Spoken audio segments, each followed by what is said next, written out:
Pétrifiés dans un même frisson, les nations assistent impuissantes à l'unisson au spectacle de l'impensable survenu contre toute prédiction. Quant à moi, j'ai cette soudaine impression d'être propulsé au début d'un imprévisible scénario de science-fiction. Où les médias nous abreuvent d'un flot quotidien de haine et d'horreur. Là-bas, certains, paraît-il, commencent à parler honneur, réclamer vengeance et guerre sur la terre entière comme aux pires heures. Dans l'immédiat, partout autour de moi, la paix toute relative s'imbibe de tensions presque palpables. On brasse de l'air, on maudit, on s'affole, on cherche des coupables, on s'agresse. Les foules finissent parfois par devenir folles dans les cités infestées de manifestants inquiétants, le stress transpire.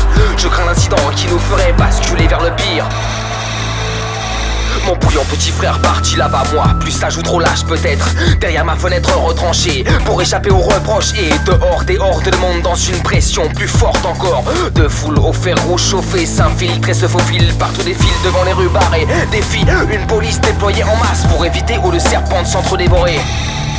Le choc a fait quel mot le dire, j'ai cette incontrôlable envie de vomir, et je ne cesse de me maudire, moi pitoyable naïf, d'avoir pu penser que la paix pourrait surgir des protocoles. Mais au sommet, désormais, on voit la branche pure perte et la radio colporte déjà que la guerre est à nos portes. ONU aurait implosé, les nations désunies se lancent dans la danse, mais dans des camps opposés. Et ici, la même peur paralyse un par un tous les visages de ceux qui sentent un cortège de mauvais présages précéder cette chose qui s'approche et que pour la première fois réellement on envisage.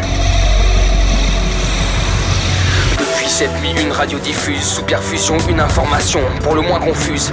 Là-bas, hier, de nouvelles armes de guerre, des régions entières rayées de la carte. C'est tout, on refuse de nous en dire plus. Pourtant le fameux scoop non confirmé a vite fait le tour du territoire, affolant et enflammant dans les foyers, propageant une épouvante contagieuse comme Ebola. Et qui me frappe à mon tour, confusion plus frayeur égale panique. Le chaos s'installe dans la capitale, l'émeute matinale, vitrines brisées, voitures incendiées, jet de pierre, individus piétinés sans pitié, puis cocktail molotov. Affrontement musclé entre police et milices improvisées, partisans opposants, militants, le sang commence à couler en quantité. Et le ton monte encore d'un cran quand les armes à feu font leur entrée dans la mêlée au son des sirènes et des hurlements au beau milieu des pillages, barricades, braquages et même lynchage. C'est l'instinct de survie qui ressurgit, plus de limites, plus de lois, plus d'état, seulement un état de siège du jamais vu. Dans l'étendue des dégâts et l'étalage de barbarie dans la rue, les morts s'amassent. Ce n'est qu'au crépuscule que la masse se dissipera dans une scène incroyable. La populace qui détale, trahie par les militaires qui n'interviennent que pour tirer dans le tas.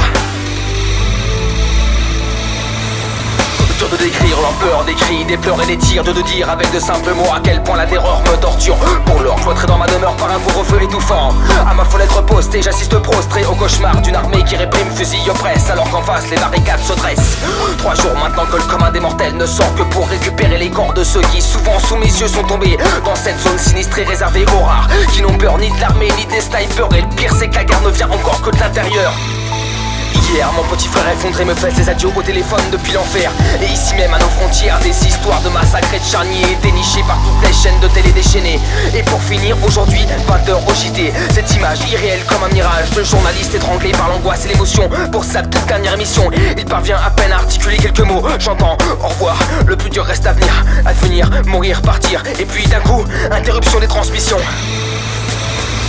Quel jour ou quelle nuit sommes-nous? Suis-je toujours en vie ou mon heure a sonné? Homme ou bête traquée, seuls les sanglots perçus à travers les murs, et toujours les tirs viennent démentir cette sensation immonde que j'ai d'être seul au monde. Enfermé, barricadé comme on nous a conseillé de le faire, je suffoque ici. Pourtant, pas question de sortir, quitte à partir, pas en martyr. Silence total, il fait chaud, comme dans un four depuis des heures et des heures, peut-être des jours, comment le saurais-je? Aucun bruit, rien de rien. Je ne cesse de ressasser de noires pensées qui me maintiennent éveillé. Ce putain de sommeil qui ne veut pas me gagner. 1000 fois que j'arpente ma foutue prison dont je connais tous les motifs, affreux des tapisseries, du sol au plafond, je deviens fou furieux, c'est sûr, à force de tourner en rond, comme un fauve affamé dans une cage trop étroite enfermée. Alors tant pis, je ne tiens plus trop besoin de voir l'air libre. Dans un effort, j'enfonce sans ménagement mes barrières, un pied puis tout le corps dehors sur le palier. Toujours pas âme qui vive rien, seul les pulsations de mon cœur qui bat si fort dans un silence de mort. Descendre les escaliers, sensation insensée de flotter, de n'avoir et de n'être plus que des souvenirs. Endormi ou réveillé, peu importe pour l'instant, il s'agit simplement de sortir, atteindre cette maudite porte. Plus qu'un pas, ça y est, je la pousse. Toute cette lumière m'empêche de voir, c'est mon imagination ou un cauchemar, parce que je distingue du béton désarmé et un ramassis de cadavres sans tombe, le macadam maculé du sang des macabées. Et moi suis-je intrus dans ce décor inanimé, encore vivant ou mort moi aussi, encore debout, assis, à genoux, couché par terre, en train de pleurer, crier, rire, courir. Je n'en sais rien, je ne saurais dire parce que je ne sens plus rien. Mon cœur, mes bras, mes jambes m'ont quitté. Je le sais, parce que je les vois. Et je me vois, je suis inanimé sur le sol et je ne bouge plus. Oh, faites que je me réveille. Faites que je me réveille. Faites que je me réveille. Faites que je me réveille. Que je me réveille.